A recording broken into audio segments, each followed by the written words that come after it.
People are selling their QNT and you will not believe why. I'm making this video to announce I've sold zero and why I'm still holding QNT, because situations like this are to test the conviction of investors and create opportunity for those who can see the bigger picture. So make sure you stay around towards the end of the video, and if you enjoy the QNT videos, be sure to leave a like down below. And with that said, let's get straight into the video. Okay, so why are people selling their QNT? Well, the main reason is because they are leaving the platform X, formerly Twitter, for Blue Sky. Now, while I do believe this is a bad decision, it's not bad enough to make me sell the project. I believe technology should be politically agnostic, and why not use both platforms?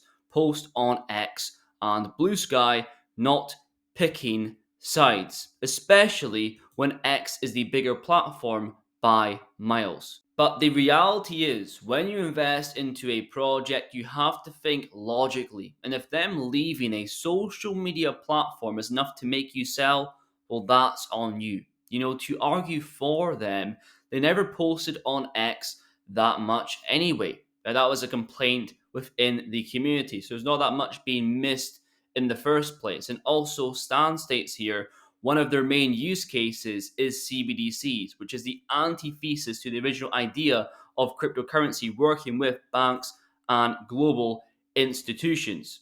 So it really is in line with the idea of Quant Network, not caring about retail, not caring about social media, just wanting to get the job done. And so be sure to let me know down below what you think of the situation. It's more of a 50-50 split I've seen with people who hold QNT.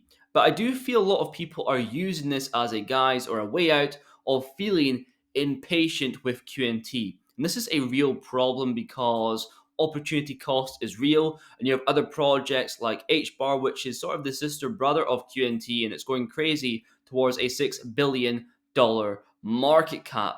But we just seen in the market that in 2017 and 2021 rotation took place with coins. I've never seen that sort of rotation take place before, with Link, ADA, XRP leading the way. You know, everyone was clowning on XRP this whole run. Now everyone is calling them geniuses, and that they were right. I think the same will follow for QNT in due time. And now on to the second part of the video, why I'm still holding QNT, because this is what's most important to me, utility in real world use cases. So interoperability leadership. Quant Network is at the forefront of blockchain interoperability, allowing these different blockchains to seamlessly communicate with traditional systems. And through that, they have forged enterprise partnerships within supply chain, healthcare, and finance, and working with financial institutions to enable CBDCs. And just look at the team behind the Quant Smart Audit, Bank of England, INATBA, UK Finance, Bank for International Settlements, and many more. And finally, standardization, right? Contributing to the ISO standard, and Gilbert himself creating ISO TC 307. Moving on to that, the charts are looking bullish and set up nicely for QNT.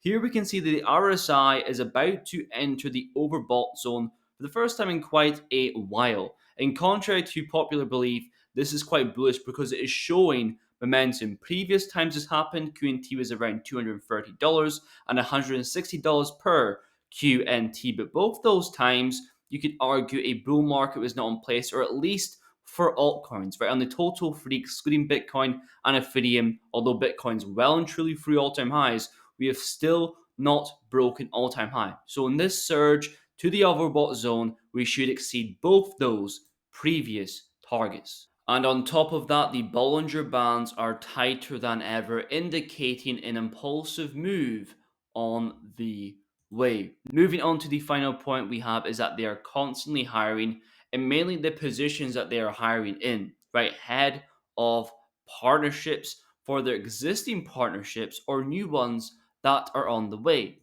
Head of sales and a new member on the board of directors all have previous experience at R3, Accenture, Santander, Trade Tech, and more. Right? This is a proven team with a vision that have constantly delivered on promises, which is a rarity in the crypto space. And to me, it always comes back down to short-term noise versus long-term vision.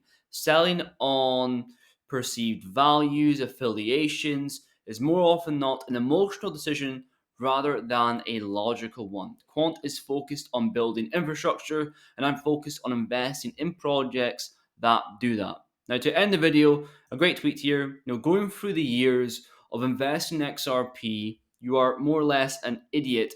Well, that's what you're called by other people because you are negative. You're not in profit. Obviously, bar 2020 and 2021 when the price actually did increase.